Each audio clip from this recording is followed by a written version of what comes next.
ఎంతైందన్నా? 120 రూపాయలు మేడం. అయ్యో నా దగ్గర 100 రూపాయలే ఉన్నాయన్నా. పర్లేదు మేడం, అదే ఇచ్చేయండి. పర్లేదు కదా? ఏం పర్లేదు మేడం. మీ ఫోన్ పే నంబర్ చెప్పండి, నేను ఇంటికి వెళ్ళి ఫోన్ పే చేస్తాను. ఏం పర్లేదు మేడం.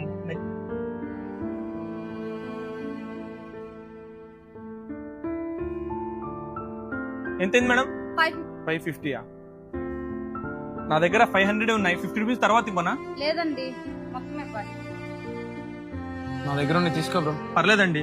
పర్లేదు, టాబ్లెట్స్ కోసమేగా, తీసుకోండి. పర్లేదండి. ఒక డోలో ఇవ్వండి.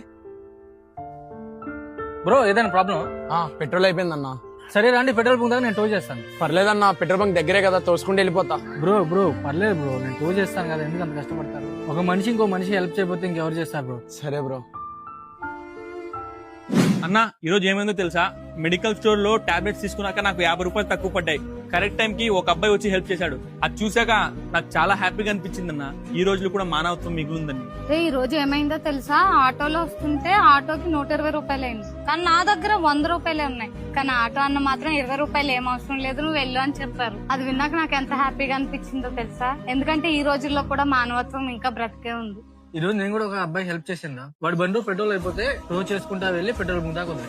ఈ రోజు నేను కూడా మెడికల్ స్టోర్ నుంచి వస్తాంటే బండిలో పెట్రోల్ అయిపోయింది. కరెక్ట్ టైం కి ఒక అన్న వచ్చి నా బండిని టో చేసుకుంటూ పెట్రోల్ బంక్ దాకా తీసుకెళ్లాడు. అవును, ఒక మనిషి ఇంకో మనిషికి హెల్ప్ చేస్తే అది ఖచ్చితంగా